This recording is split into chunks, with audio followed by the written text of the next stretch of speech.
Welcome to Around the Empire. I'm your host, Joanne Leon. Around the Empire podcast is listener-supported independent media. Please pitch in if you can at patreon.com/aroundtheempire or paypal.me/aroundtheempirepod. Find these links, and I'll have some additional ways to contribute soon at aroundtheempire.com.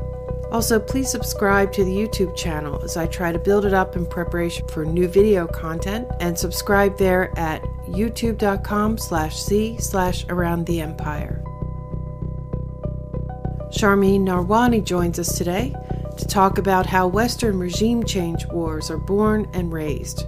She offers some of her research and analysis on Middle East wars, particularly the war in Syria, as a comparison to what we're seeing today in Venezuela, and with a special focus on how it all starts with a carefully crafted narrative.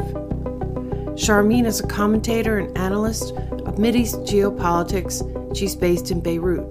She's a former senior associate at St. Antony's College, Oxford University, and has been published by a wide variety of publications, including the New York Times, The Guardian, Asia Times Online, Al Akhbar English, Al Jazeera, and RT. And you can always find her writing at her website, MideastShuffle.com. The methods used in some of the regime change and destabilization that we see so frequently in recent years is laid out in the Unconventional Warfare Manual of the U.S. Military Special Forces, which was leaked in 2010. Sharmine has written about it and shares some of those insights today. This manual begins with the following paragraph, quote, "The intent of U.S. unconventional warfare efforts is to exploit a hostile power's political, military, economic, and psychological vulnerabilities by developing and sustaining resistance forces to accomplish U.S. strategic objectives. For the foreseeable future, U.S. forces will predominantly engage in irregular warfare operations," unquote. But as we note in our conversation, the world is changing, and the success rate of these methods, used for decades by the American empire and its allies, is declining. The political environment in America, and even more consequential, the balance of power in the world, is also in a state of flux, is dynamic and uncertain. There are many signs that the American people want to adopt a new approach to the world and foreign policy, but it remains to be seen whether the elected government, the plutocrats, and the dominant national security state will be able to accept a new global reality and the loss of their sole superpower empire. We recorded this on March 1st, 2019.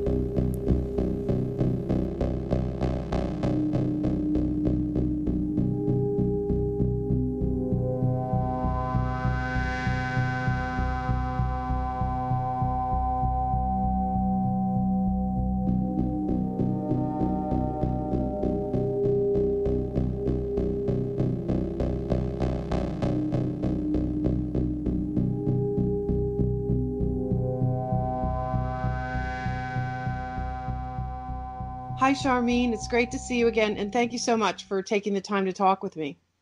It's always my pleasure, Joanne. Thank you.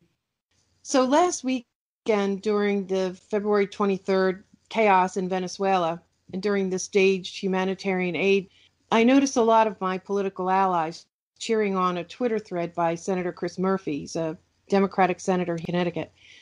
He spoke out against the quote-unquote trap that Trump was setting with so-called humanitarian aid, which was good, given that Bernie Sanders had called for Maduro to accept that aid. But later in the thread, he basically said, Maduro is evil and we have to overthrow him. So I noticed that Sharmine had responded to Congressman Ro Khanna, was calling out a similar tactic, opposing military force, but still manufacturing consent.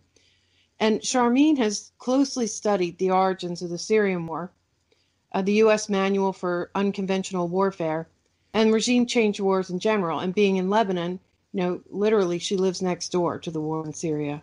So I asked her to help me walk through this, the whole issue of how regime change wars are born and their narratives, and also the different ways that the hawks and the doves, or those playing that role, play their part in bringing about regime change. And in general, I wanted to ask her to compare what we're seeing today, right now in Venezuela, with what she's, has learned, what she saw, and what she has learned in the war in Syria. Does that kind of sum it up, Sharmine?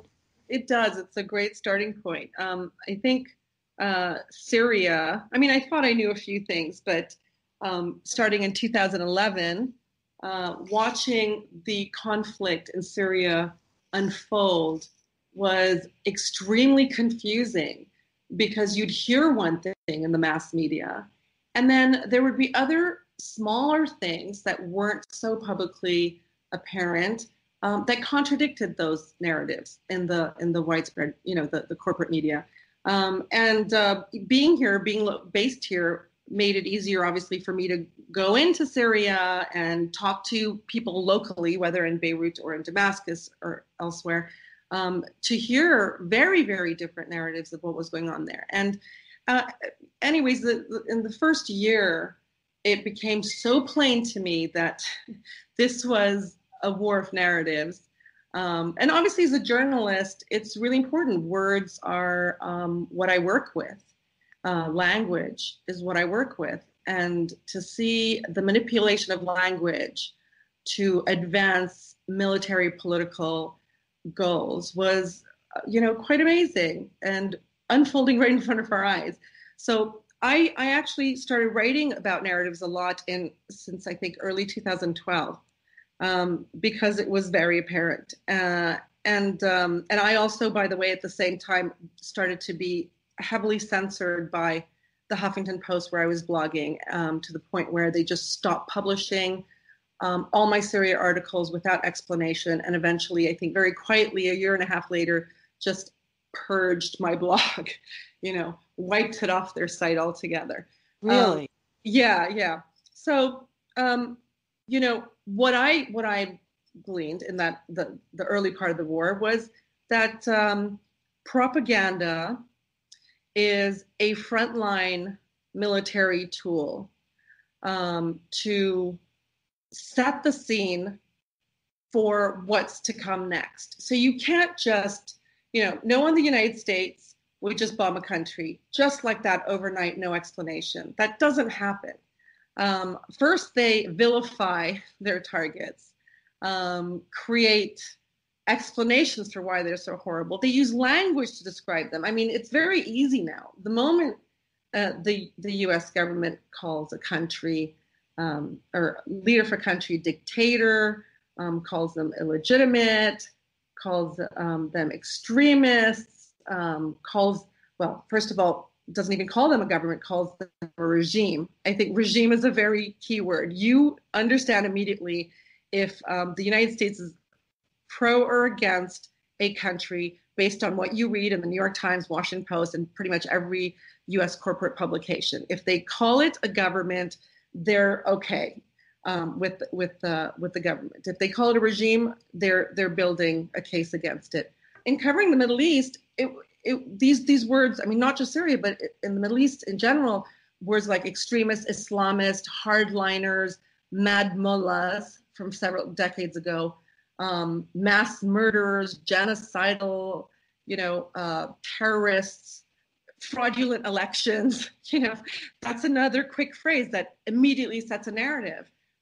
If they don't like the results of an election held in the global south, it immediately becomes a fraudulent election, and the country has to then prove that it's not. So this kind of language is part of the propaganda game and the game of unconventional warfare or regime change or whatever you want to call it, because they're the building blocks. These words and phrases and ideas and concepts are the building blocks of the war to come. Exactly. I do want to mention that one of the things that we're referring to in here, and I'll put this in the show notes for our listeners, a 2016 article that Sharmine wrote titled "How Narratives Killed the Syrian People," and I'll link that in the show notes. And there's another article that we may refer to also. It's called "Going Rogue, America's Unconventional Warfare in the Middle East." And that's from way back 2012, still extremely relevant today. Because she has studied the actual manual for unconventional warfare here, too. But let me go back a little bit to what Chris Murphy said, because this I think that this one, I don't know, maybe not. This one's a little bit different. The Venezuela war is a little different, the regime change operation, if you will, because, you know, the there's a very big split, partisan split. And Democrats are anti-Trump from, top to bottom. But when there's a war involved, they have to like fold in with Trump by still demonizing him. Um, and that's what Chris Murphy kind of does here. He's like playing politics, but still playing his role as a regime change, narrative supporter, or he's definitely part of the propaganda game because there was a wave of propaganda that hit us on February 23rd because February 23rd is the day that was going to be they were hoping that they might actually overthrow Maduro on that day. This is a day that Juan Guaido, the self-declared interim president, he's really a member of the National Assembly. He was supposed to lead this humanitarian aid across the border, and the Venezuelan population, including their military and others, were supposed to join in and help escort this humanitarian aid across the border. Nobody knew what was in those trucks. There was good reason to worry about what was in those trucks because the guy, Elliot Abrams, he was recently, everyone knows this pretty much, appointed as a special envoy to Venezuela. And this guy is a war criminal, and he has a long history. And part of his history is, embedding weapons and supplies for Contras in aid shipments. So, or plane loads of things coming in for the. Anyway, this guy is, he's got a history. Everybody knows it. And the Venezuelan government had good reason to, even though we don't know exactly what was in those trucks, they had good reason to worry about what was in them. So anyway, he does this thread on Twitter. And the first tweet, it's a 5-part thread. And the first one he says, 1, Democrats need to be careful about a potential trap being set by Trump et al. In Venezuela. Cheering humanitarian convoys sounds like the right thing to do. But what if it's not about the aid? What if the real agenda is laying pretext for war?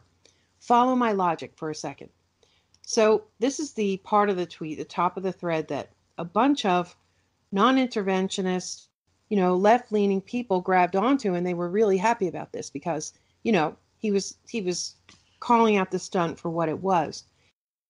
But then he goes on. He says, number 2, first, so secret Trump has been talking up a war with Maduro since 2017, when he repeatedly asked McMaster for a plan to overthrow Maduro.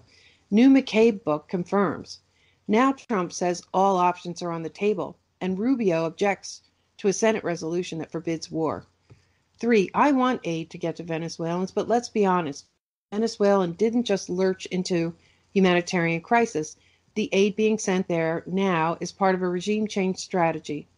Many are hoping that it will be the match that lights the civil war against Maduro.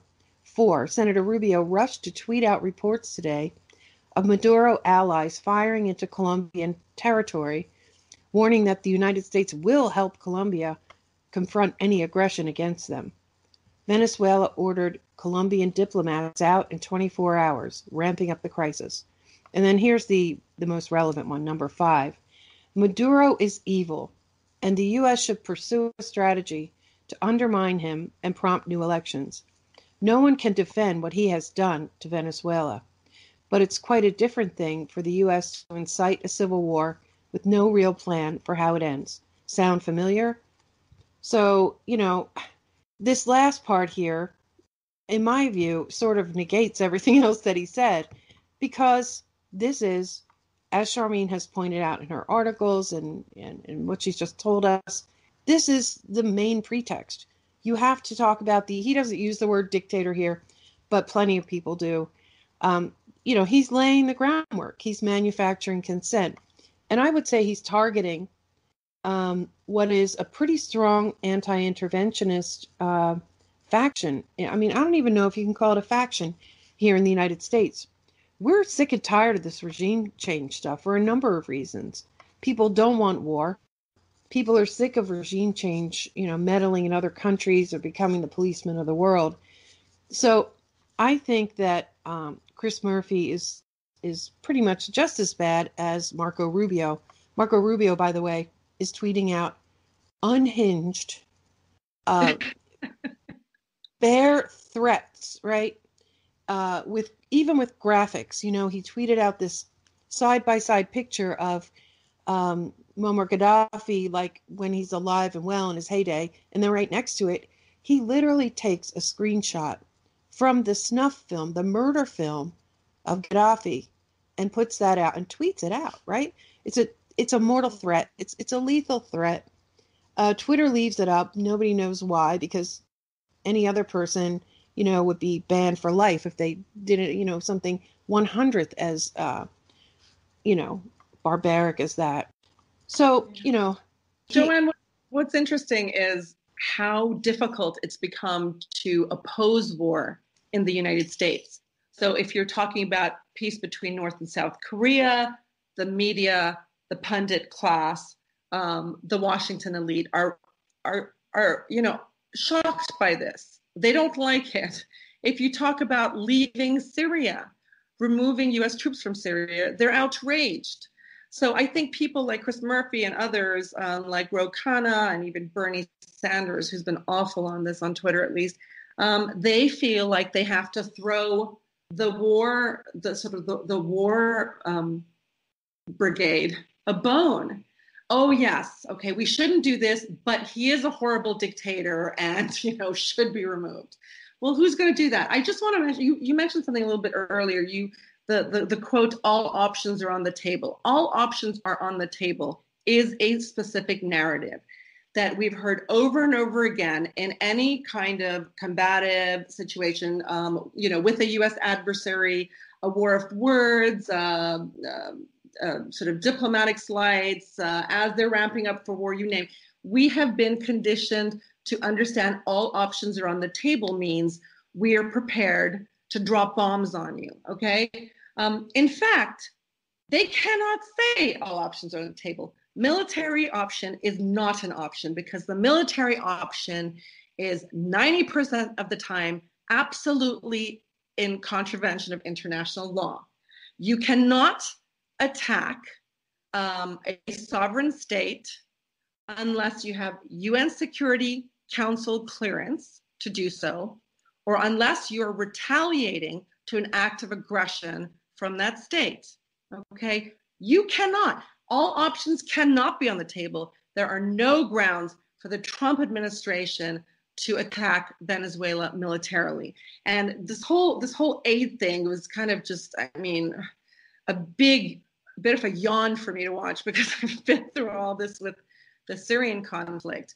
Let me just mention, you and I were talking about this earlier, that the Bush administration in 2005 turned down aid offered by Venezuelan President Hugo Chavez. I think this was to the governor of Louisiana through the Venezuelan ambassador in the United States.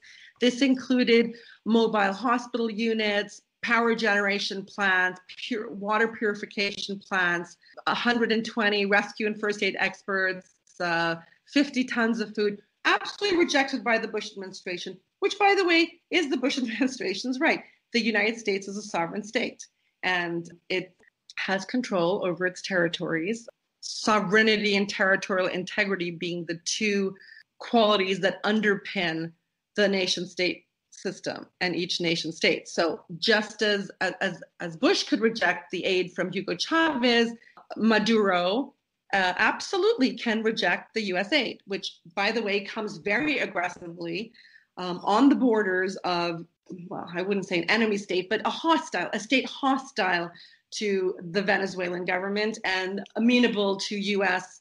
Political goals where Venezuela is concerned. So, yeah, for sure. Then we saw violence break out, and this is what happened in Syria.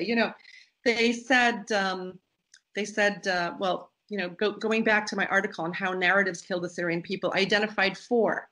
One is the dictator is killing his own people. Two was the protests are peaceful. Three, the opposition is unarmed.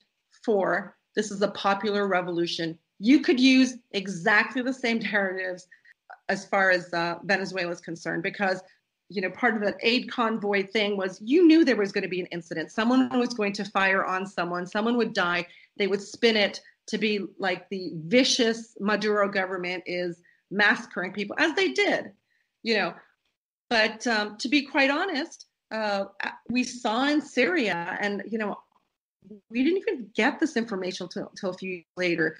We saw in Syria that, in fact, unknown shooters were shooting at civilians in order to generate a response from the country's armed forces and security forces, in order then to blame the government for the violence, and then escalate. Okay, so this is exactly what's happening in Venezuela. In Syria, I did an investigative piece, I think it was in 2014 or 15, so a few years after the war had started, where I discovered that 88 Syrian soldiers had been killed across Syria in the first month of the conflict, when the sort of Western readers, through their media, didn't even know that any soldiers had been killed.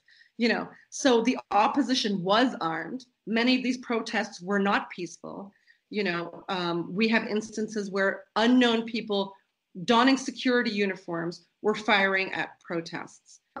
So this is very much the kind of thing that's happening at the border. I think what Chris Murphy points out to in his tweets, it's exactly right. He's exactly right, in part of it at least. I wish he didn't have to come in with the caveats. I want to mention something. In this Unconventional Warfare manual, this is the U.S. Military Special Forces Unconventional Warfare Manual. It was leaked sometime in 2010, and you could buy it off of Amazon. And then they, obviously we're going to do another one, but my sources in the Pentagon were telling me that, basically the new one's pretty much going to be like the old one. And so I'm quoting from the 2010 manual here. All right. It says, if I may read from it, as far as propaganda is concerned, and about how you go about in the early stages of regime change, what you need to happen on the ground in order to reinforce the propaganda. Okay, so quote, in almost every scenario, resistance movements face a population with an active minority supporting the government and an equally small militant faction supporting the resistance movement. For the resistance to succeed, it must convince the uncommitted middle population to accept it as a legitimate entity. A passive population is sometimes all a well-supported insurgency needs to seize political power. So basically they're saying in every single country, this is in the United States as well as Venezuela or anywhere you name, you have a small sliver of the population that is very pro-government and a small sliver of the population that is very anti-government. And then you have the vast middle, where people are, some shades of gray, and then most of them just don't care that much. And all you need is for the middle to either stay quiet or to turn the middle to support resistance against a government. And the point of unconventional warfare is to turn that middle population against a government, okay? So then the manual goes on to say, to turn the uncommitted middle population to supporting an insurgency, they recommend quote, creation of an atmosphere of wider discontent through propaganda and political and psychological efforts to discredit the government, okay? As conflict escalates, so should the, quote, intensification of propaganda, psychological preparation of the population for rebellion.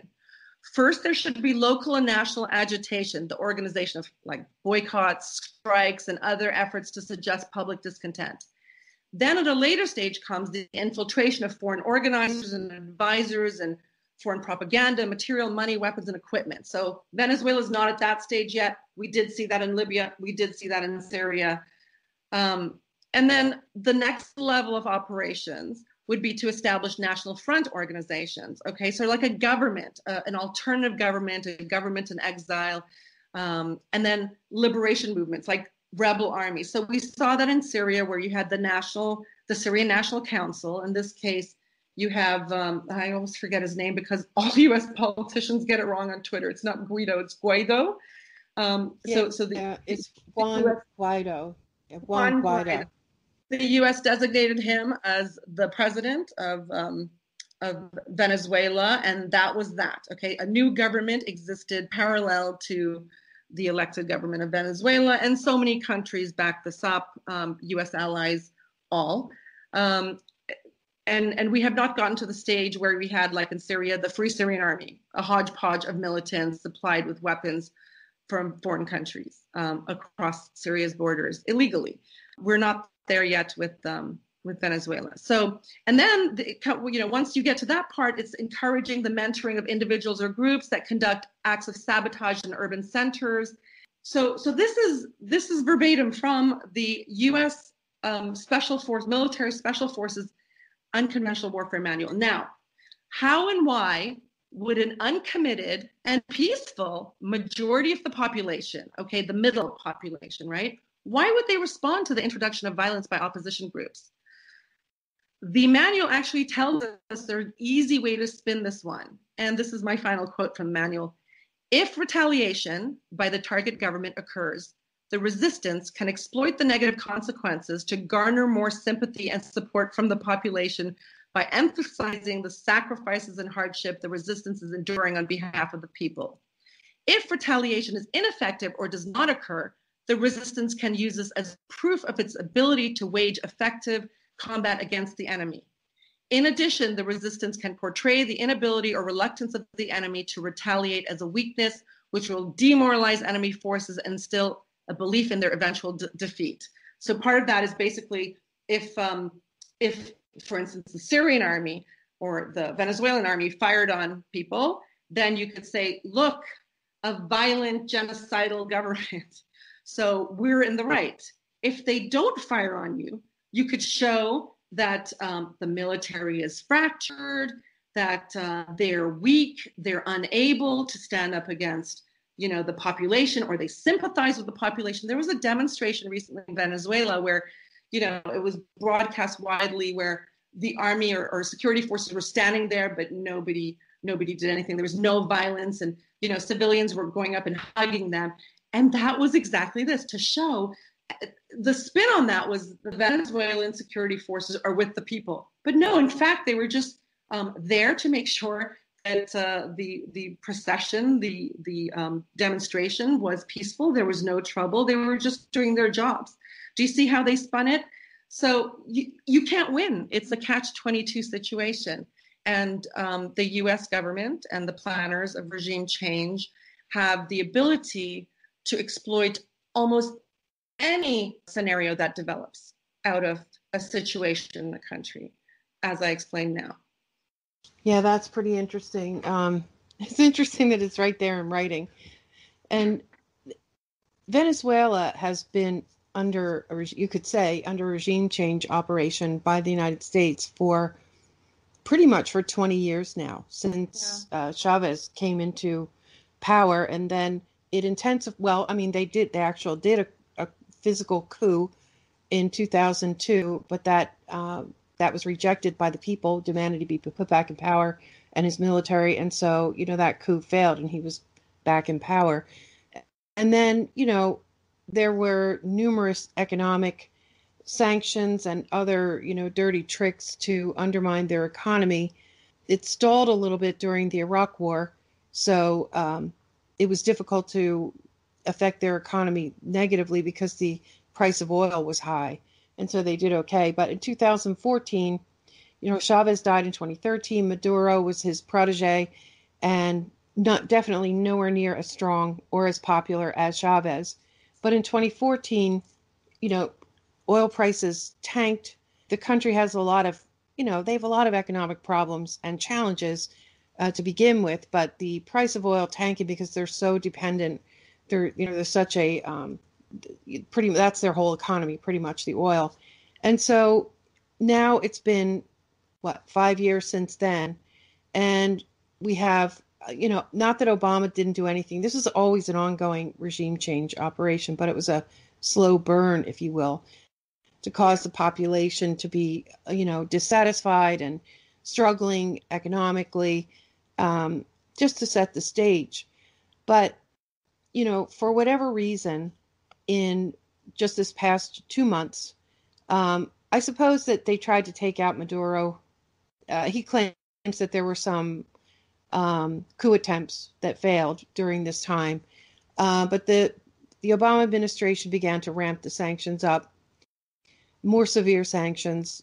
And then, there was a drone explosion when Maduro was there with some type of a ceremony with his military. But when Trump came into office, supposedly, according to Andrew McCabe, who's the ex-FBI deputy director, he's under investigation for lying. So I don't know how much to believe the guy, but he claims that Venezuela was one of Trump's targets from the start. Maybe it was, maybe it wasn't. Doesn't really matter. It is now, obviously. So Maduro was reelected in May, and that was undermined too by the opposition. Like Juan Guaido was schooled. He was educated over here. It very much looks like he's been groomed by the CIA or whoever's running regime change operations nowadays. So, they have this other guy, Leopoldo Lopez. I think he's under house arrest because he's been doing stuff, trying to blow things up, trying to overthrow the government. So he's still there. He's still alive. He still can communicate, but he's not very effective because he's limited. So this Juan Guaido guy, I think only 10 or 20% of Venezuelans even knew who he was. He was a member of the National Assembly, and he wasn't even next in line to be the leader. And like the National Assembly, they don't elect their speakers. They do is rotate them by party, I think it is. And he wasn't even the first in line to do that. But, he was the designated guy. None of the opposition even knew that he was going to be elevated to declare himself interim president. We found out later that when he did it, there were other opposition leaders and members in the crowd who were walked off the stage, were shocked, were upset. So you got to wonder how well planned this thing even was. Well, you know what? I think they did their regime change. They went with their regime change manual. The thing is, they actually expect, because they had such success in Eastern Europe, for instance, and also the development creation of groups like Otpor in Serbia, color revolution groups that teach young people the tactics and strategies to gain world media attention and flip perceptions of their population to support, anti-government protests, etc., change of government. Otpor became Canvas. There's so many of these groups throughout the quote-unquote Arab Spring or Arab uprisings. These groups were everywhere. They were in Tunisia. They were in Egypt. I know that they trained Iranians as well. They all use these are not military groups. Obviously, they use marketing techniques really to grab the attention of the population, hold the attention of the international press. And one of the Otpor founders, I actually did a piece on the 10-year anniversary of Lebanon's quote-unquote Cedar Revolution, their regime change operation to get Syrian troops out of this country. The guys from Canvas, formerly Otpor, were here as well as every other U.S. democracy group you can imagine. And this guy was quoted saying, I think in Foreign Policy magazine that, if we do this right, within a few days, the government has collapsed and, a change has taken place, right? So actually, the U.S. government expects this to happen this way, right? It happened so quickly in Tunisia. It happened so quickly in Egypt. They needed to stop it happening in U.S.-friendly countries or against U.S.-friendly dictators. And so they moved it towards Libya and Syria, and then started to use the themes of the Arab Spring and use those to describe the situations in Libya and Syria, which absolutely didn't happen. You didn't have millions of people on the streets. You didn't have objecting to their government as you did in Tunisia and Egypt. So they tried to do that, but at that point, it was no longer a little marketing regime change game. It had gone to the next level. It moved beyond the propaganda, which is what the Otpor and Canvas groups do, propaganda. It moved beyond that to actual interventions because they had to create an opposition in these countries. And unfortunately, that means it's not a few days operation. And so the U.S. consistently now miscalculates because they have had an easy go of it a few decades ago. They've miscalculated almost every country since. It didn't happen in Libya. They killed Gaddafi, but it didn't happen. They didn't get a pro-American government there and everything is smooth and seamless. That didn't happen in Syria. Bashar al-Assad still stands. And in fact, his axis in the region is stronger than ever before and more cohesive.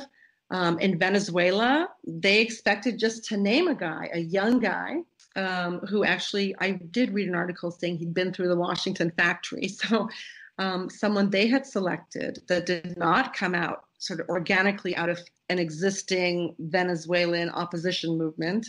And they expected it to change very quickly or switch very quickly and for Maduro to leave. It didn't happen. And now I think, they don't really have plan B and plan C. So they keep repeating things like all options are on the table and trying to create scenarios where military intervention is justified, even though it will never be, because Russia and China will never vote to support any kind of military intervention in Venezuela. So the UN Security Council option is dead.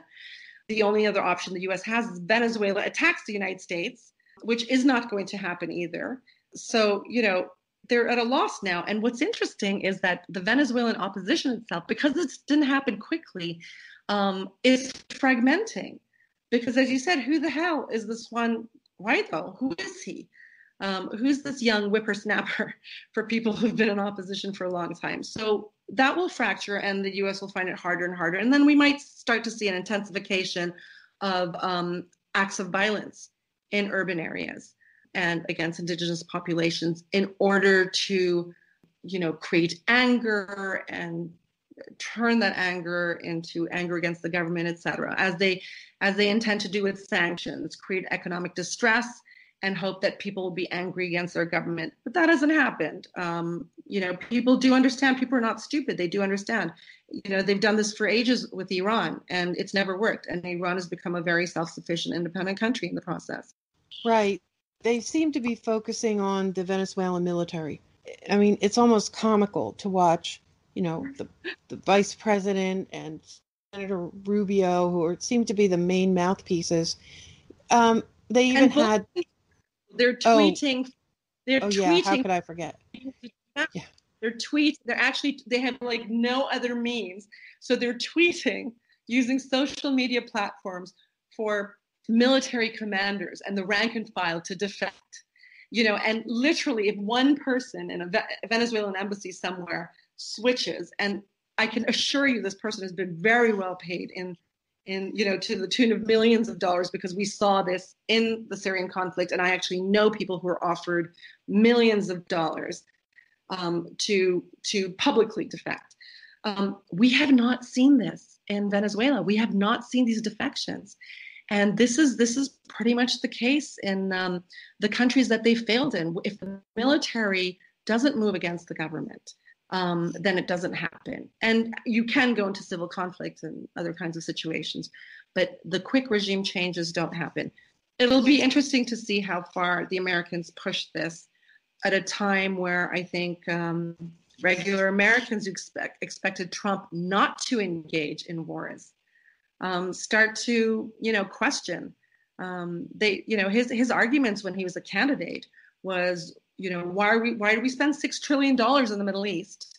We need to spend that money back at home to create jobs and opportunities and wealth. But he's engaging in things now. So, an election's looming, right? In the next year, we're going to know a heck of a lot more about who's likely to be the next president of the United States or who's a front runner. And if Trump has not extricated himself from the various military situations he promised, and has in fact engaged in further ones in his own backyard that maybe are more threaten to destabilize another region, I think he's in big trouble, because I think Americans have had enough. There's no economy to speak of. It hasn't changed under Trump. He's just actually, he used to always question Obama's numbers. Where are these numbers on employment, these numbers on growth? And he's actually come in and embraced those same numbers because they're obviously cooked to make the American economy look good. So, the longer this goes on, the more trouble the Trump administration and his neocons are. So it's got to be a fast one, before election season starts. Yeah, and I think, maybe that's why we're seeing this crazy stuff from Rubio. Yeah, I think that Trump is, for a number of reasons, but particularly if we just, focus on the foreign policy and war part of it, I think he's in big trouble too. I don't see how he gets reelected because he reneged on pulling everyone out of Syria. So he didn't end that war that he intended to. I mean, to his credit, he's going along with the peace talks in Afghanistan, but who knows if that is going to work or not. Now his North Korea peace plan has apparently fallen through. And with this one, he's going to be adding another war, which is, I believe, unacceptable to the American people, and the majority of the American people, for sure.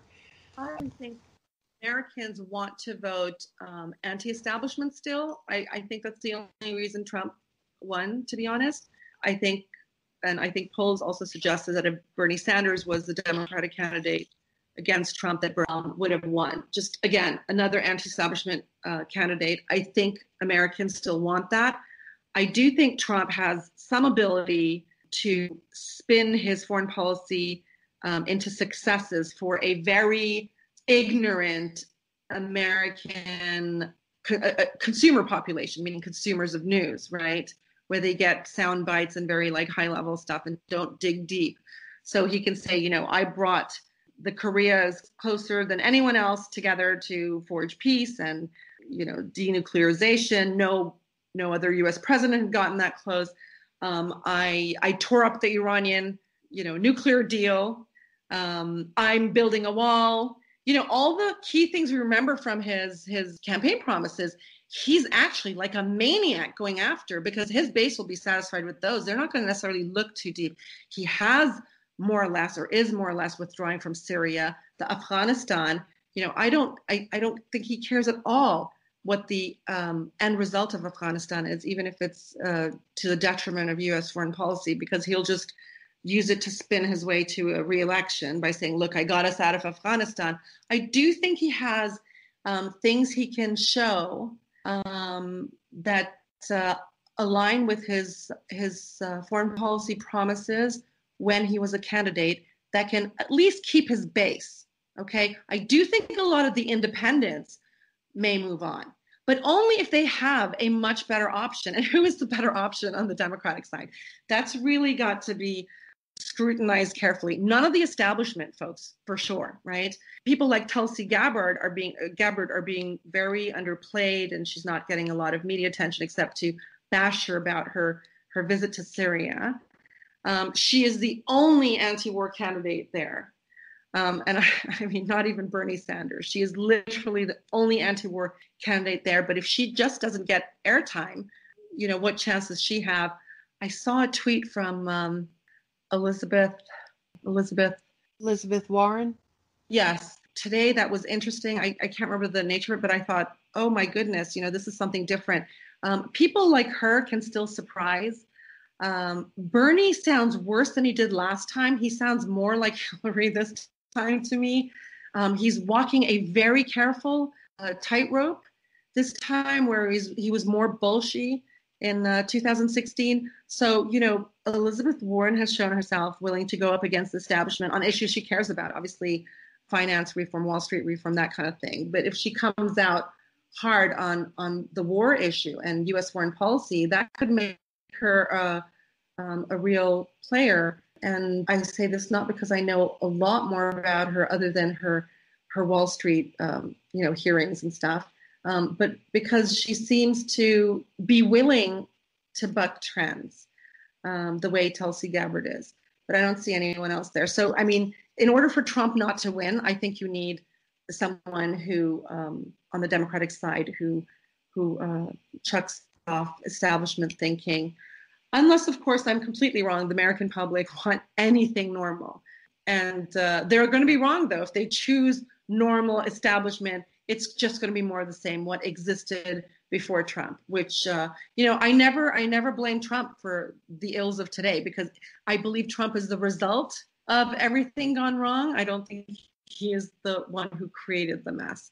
So, in fact, nothing will change, and the U.S. will just continue on its many disastrous trajectories if they have an establishment candidate as their next president. Yeah, I think that's pretty spot on. It remains to be seen. Bernie seems to have a lot more support now than he did before from the establishment, which should be a red warning light. I mean, I think he'll be, maybe better, although I'm starting to think we'll get another Obama from a foreign policy standpoint. Yeah, I don't trust him on foreign policy at all. Although there is a new factor in this election that, and that's Tulsi, even though she doesn't get that much media attention, I think it's clear that her strong anti-regime change stance is having an effect on the other candidates. So they're at least going to say that they're against. It will have an impact on the other candidates' stance if Tulsi gets to the point where she's included in debates where she says absolutely sensible things that people cheer on, and the others have to start to, tweak their own language and policy ideas and narratives to, to sort of take on more of an anti-war flavor. So it makes no impact whatsoever if she doesn't get onto the debate platforms, So I think she's put out a couple of tweets saying that she needs 65,000 donors in order to be included in the debates, and donors can give as little as $1 to be considered an individual donor.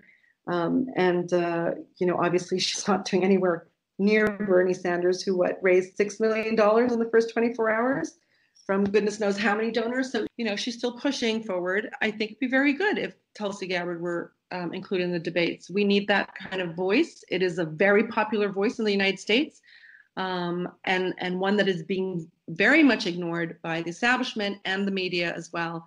And I think, even though they always say foreign policy doesn't play a role in U.S. elections, I think it does when things are tough. I think people instinctively understand that a lot of the problems are coming from outside too. Actually, this is what's happening in Europe. Close our borders down, stop engaging, right? So I think this is a very organic, natural gut reaction by publics who are not even knowledgeable about foreign policy issues. Like, let's stop, let's pull in, let's be more isolationist. So we'll see. A lot can change. There are a lot of candidates out there and a lot of balls in the air as far as conflicts around the world that the U.S. is involved with. So it's going to be a lot, very interesting the next 2 years. Yeah, it definitely is. And, the conventional wisdom that foreign policy doesn't decide elections, I agree with you. I think it's much more important than people say, or maybe even much more important than is detectable. And I think part of that is that people in the United States are afraid. They're afraid to not seem patriotic. But I mean, Trump got a large percentage of the military vote. So even the military and some officers or retired officers will say, like, enough. We need, we're worn out. We got to stop this. And they have their other reasons.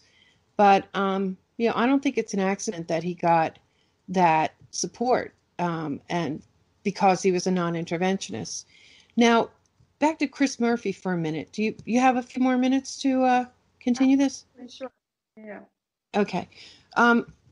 So on that same night, February 23rd, that Chris Murphy put out these tweets, he also promoted an article, a Washington Post article, that he and Ben Rhodes had published, right? Ben Rhodes, of course, is Barack Obama's foreign policy advisor. And I think we can see from this what Bernie Sanders and any Obama-aligned candidate is the line they're going to try to walk. Because in this article with Ben Rhodes, first of all, the fact that he's even with Ben Rhodes here, Ben Rhodes is not the stellar example of good foreign policy. But they say, to quote from the article, first, let's get one thing straight. There should no longer be any debate about Maduro's lack of democratic legitimacy. So he lays that out. And I'm just excerpting here, not the whole article, and he lays out all the reasons why, which are, half truths, let's say, about what's really the situation in Venezuela. And then he says the Trump administration is right to put restoring Venezuelan democracy at the center of our approach to this crisis. A return to stable democracy is in the interest of the Venezuelan people, the United States, and the hemisphere. Reckless talk of military option only compounds this problem. There's no credible U.S. military option to invade Venezuela, and it would be dangerous and destabilizing to do so. And then he says, the alternative, though, is not for the United States to stand idly by while Maduro continues to plunge Venezuela into destitution and chaos. Simply because democracy promotion is fraught with peril does not mean that Democrats should shy away from articulating the right way to advocate for human rights in Venezuela or around the world. The United States should be working with international partners to support negotiations with all of Venezuela's factions in pursuit of a transitional government that can hold new elections. In addition to being led by a coalition of like-minded countries, that effort will have to include dialogue with countries such as Cuba and China who have influence in Caracas. We should continue to tighten sanctions on Maduro and those around him and work with other countries to ensure that they have the maximum impact.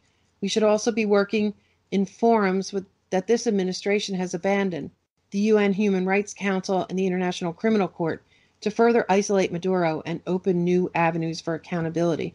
And blah, blah, blah. You can, guess what the rest of it says. So it's almost like the real fight here is, are we going to use the Obama-oriented R2P responsibility to protect humanitarian intervention role, or are we going to use the tough guy, bully approach like the Trump administration is going for?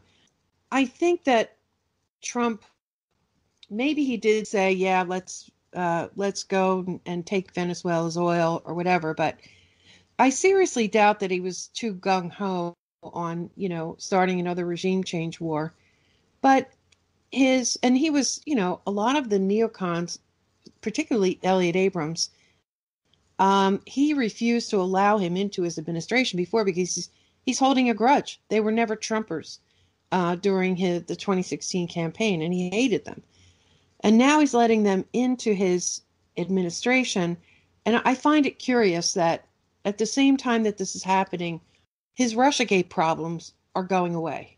The Russiagate thing is starting to clear up. The Mueller special counsel's wrapping up. I mean, it looks to me like he made a deal with the devil here, to be honest with you. I can't prove any of that. But, I think that he decided that a lot of his problems, and those are big problems, the way the Russiagate mania, I think that he has decided to focus on the 2020 election to allow these, neocon warhawks to run his foreign policy, and, that he agreed to go forward with this Venezuela regime change. I agree with this somewhat, not totally. I think Trump is a very simple beast, okay? He just wants to be able to tell people that he scored wins, okay? If anything, even something that isn't a win can be translated into a win, he's good with it. He doesn't care about Venezuela, but his people do, the neocons that have flooded his administration. And, he's happy to give it to them. It's no skin off back, but what happens when Venezuela starts to drag on and Trump starts to look foolish for getting entangled there? Then I think he'll cut his losses. I always thought that Trump was somebody who, and this is what scares people because, the American establishment wants people who will stay on the trajectory forevermore. Trump will not do that. He has a businessman's mentality. He will cut his losses, okay? Like he did with Syria. They pushed and pushed and pushed and pushed. Finally, he just got up one day and without telling anyone announced that I'm taking my troops out of Syria now, right? And he had two of his senior officials quit over this, right? So I think, I think Trump could be quite manipulated in all this. Now, back to what you were saying earlier, whether, what's better, the Obama style, humanitarian interventions are to be, we're promoting democracy and human rights rubbish, or the Trump administration's bully approach. I personally, as someone based in the Middle East, I personally prefer Trump's bully approach. The reason for that is because there are absolute consequences for the bully approach. People immediately start to see the US as a bully, as unreasonable, as a destabilizing force, as a chaotic force, okay? As opposed to the Obama Hillary way, which would be like, oh, but not even realizing that wars are breaking out everywhere. There's chaos and destabilization everywhere. But all we're told is, this is for democracy and human rights. And it's the marketing thing, the marketing spin that makes it all okay. So I would rather have the bully. It's why I've always, personally preferred a Netanyahu government in Israel than, the old Shimon Peres type things, right? Because Netanyahu is the real face of Israel. Trump is the real face of American brutality, exceptionalism, and bullying, and this is why I think he has so much pushback from both Republicans and Democrats, because he doesn't play that game. He doesn't, care about this false image that America invests so heavily in, to market itself as a liberating force, as a, the defender of people globally, and et cetera, et cetera. So I would rather have Trump the bully in foreign policy than Obama the democracy and human rights president. Do you get my point? Yeah, I do. I think you nailed it there. Yeah, I mean, he doesn't care about finesse, right? And No. it takes a lot of finesse to maintain this, we are the bringers of freedom and democracy image now, after you see what we're actually doing. So yeah, I totally agree with you on that. And going back, talked about how we started this. It's about propaganda. Okay, yes. Everything. It's not military laying propaganda down in order to justify military interventions, but government has to really invest heavily in propaganda because they have terrible policies that are not empowering populations 5 or 10 years down the road. They're quick fixes, band-aid solutions to maybe get reelected in the 2-year election cycles that Congress has to face, So, Trump doesn't play the propaganda game because he's so arrogant. He is absolutely the arrogant American stereotype, right? Who doesn't really care what anyone else thinks. He doesn't even care what the Europeans think. He doesn't care what Germany thinks, NATO, any of these people. So he's the real, I always get bashed for this in the region because people are so offended by Trump and his behaviors. But I just think they're not thinking very strategically or tactically when they outright reject Trump. I think, in fact, we've never seen U.S. this isolated globally in terms of its foreign policy. Right. And I think that's a positive thing. And I think it's part of what's allowing multipolarity to rise because people are fed up with the unilateral option, Yeah, I don't understand why even after 2 years people are still so to use, one of the words of the triggered thing, it's still so emotionally tied up with Trump that they can't see things more clearly. Because of propaganda. I cannot believe the talking points of ideologues, people who actually, I'm not a leftist. I don't know what I am. I'm just not. If I like an idea, I like it. It doesn't matter if it's from the left or the right, But I would say I'm definitely more on the progressive side of the spectrum. But I hear supposed progressives say things that are appalling to me. It's literally repeating phrases, words. They're just parroting the propaganda, the talking points that the media presents to them. Yeah. I call Western media media combatants because they are absolutely part of the frontline army. They do all the scene setting on behalf of their governments to enable war. And this is why you have people so angry, because the media keeps fueling and fueling and fueling. It doesn't stop.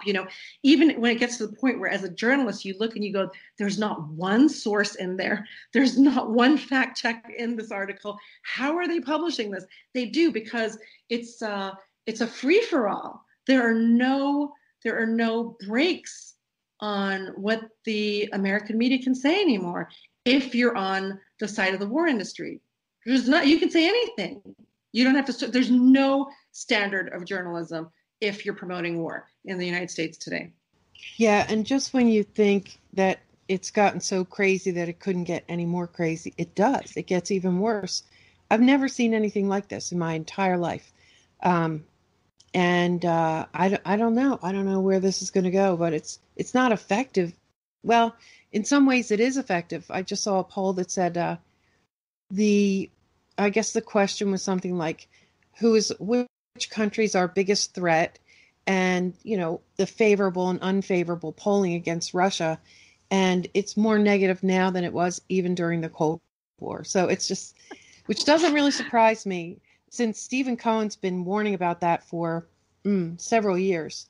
So, ironic. So it is a population that doesn't want more military aggressions abroad, right? A population that clearly states that, and is also what would you call it, like the echo chamber for all the war industry's little slogans.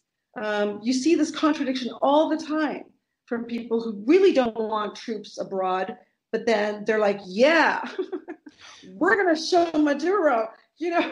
I know. It's so strange for people outside the United States to watch this. By the way, I'm going to just send you something. I haven't read it through, but I sort of put it, bookmarked it to read.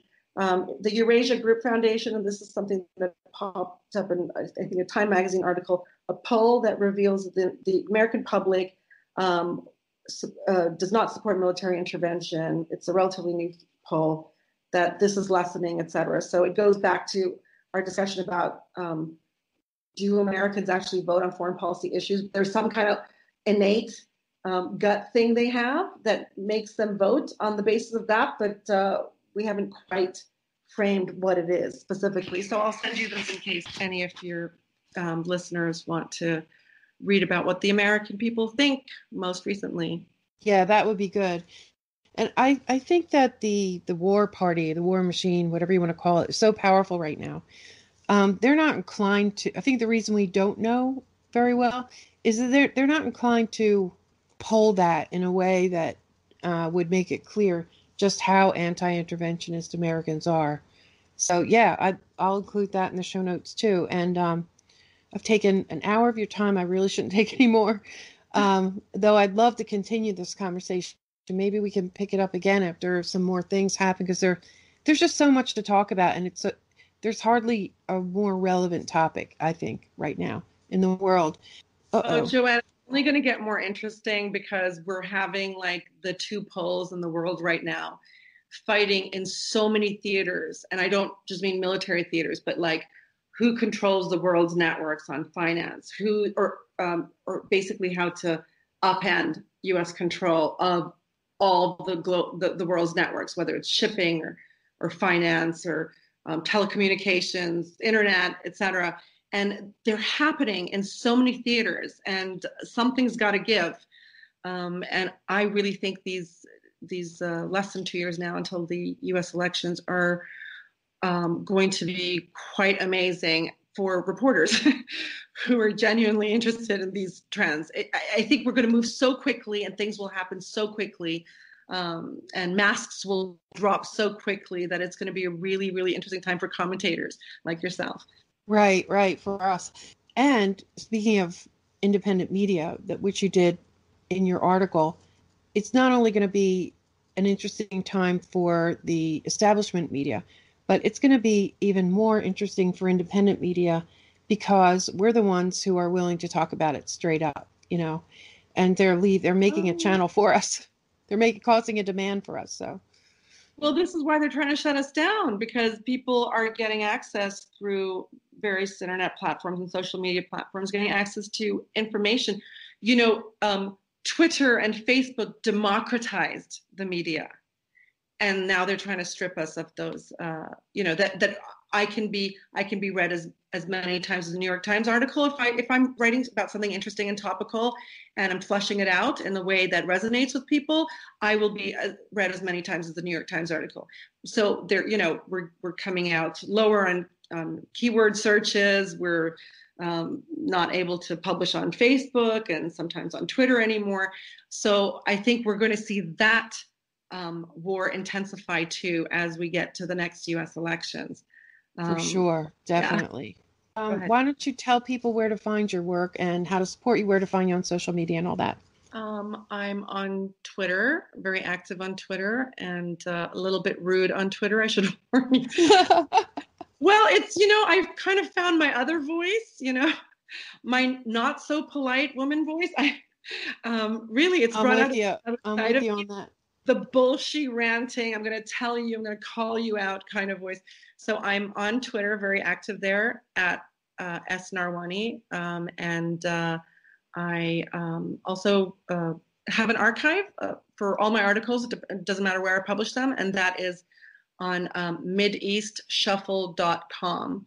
And I haven't written for a while, but I am going to start writing again in March, quite actively. Excellent. Thanks so much. Thank you, Joanne. It's always a pleasure talking to you, and I hope we have an opportunity to do this more often as we get closer to election season.